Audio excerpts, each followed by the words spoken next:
Ben, qu'est-ce que tu en penses de réunion d'aujourd'hui en fait? Tout ce qui s'est passé en fait, qu'est-ce que tu en penses? Ben, je suis très contente d'être venue aujourd'hui. C'était une première, mais je connaissais déjà Olga. Et j'ai surtout retenu la partie juridique, qui évidemment en tant qu'entrepreneur, c'est des questions qu'on se pose tous les jours et je pense qu'on va reprendre des contacts avec elle. Et aussi pour Adèle, principalement, c'est les deux que j'ai retenu le plus, pour la partie âme, esprit et le corps. Voilà, ça c'est vraiment les deux parties que j'ai retenues. Et tout le côté rencontre, le lieu était magnifique en plus. Tes projets, on va dire, en termes sur qu'est-ce que tu veux faire en fait. Comme on a écouté ici, il y a certains qui vont faire des projets en tant que, on va dire, dans la couture, dans la coiffure, mais toi, c'est quoi en fait?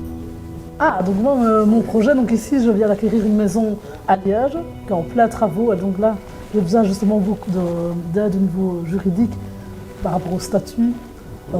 Est-ce que c'est passé en société, pas en société? Puis je travaille également beaucoup avec des pays d'Afrique et même plus loin, et donc j'aimerais bien trouver exactement la bonne formule en fait pour peut-être pour avoir une société là-bas ou pas, d'ailleurs voir ce qui est intéressant, et puis rédiger aussi des contrats avec l'étranger, ça c'est beaucoup de choses qui m'intéressent. Ça serait plus où? En Belgique ou quel pays d'Afrique en fait à la base? Donc pour l'instant, moi, je travaille principalement avec le Maroc, le Rwanda, le Mali, et j'aimerais bien aussi travailler avec le Sénégal. Ok, c'est un bon choix, mais pourquoi ces pays-là en fait? Tu t'es focalisé sur ces pays? Tout simplement, le Maroc c'était vraiment la porte d'entrée parce que j'adore ce pays, j'adorais ce pays-là depuis toujours et j'y avais été adolescente et je voulais y retourner.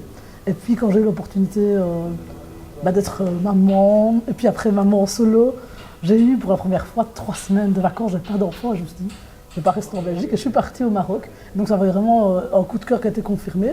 Donc j'ai commencé à travailler avec le Maroc et puis en parallèle de ça, je suis rwandaise. Et je suis retournée dans le pays pour aller à la recherche justement des origines. Et puis j'ai découvert l'artisanat et plein d'autres opportunités entrepreneuriales là-bas. Et puis ensuite, j'ai continué à développer ma recherche. Et puis j'avais aussi un projet de création de vêtements. Et donc j'ai fait toute une recherche aussi par rapport au tissu et à la route de la soie. Et c'est comme ça que je suis arrivée sur l'Indigo et le Mali. Et puis je suis remontée un petit peu la piste. Puis je suis arrivée aussi au Sénégal par rapport au tissu au départ. Et puis j'ai découvert plein d'autres choses là-bas. Mais qu'est-ce qu'on peut te souhaiter pour le futur? Plein de projets, une maison payée en Belgique et une peut-être en Afrique. J'ai un projet 40 ans, avoir des investissements ou en tout cas des maisons en Afrique, ça c'est mon objectif. Il me reste 4 ans et puis que tout le reste fonctionne bien. Merci à toi. J'espère qu'une prochaine fois on pourra se voir pour un peu plus savoir plus de toi. Ok, grand plaisir. Mais normalement, on se voit au prochain événement. Merci à toi. Ici Et bonne soirée. Merci beaucoup.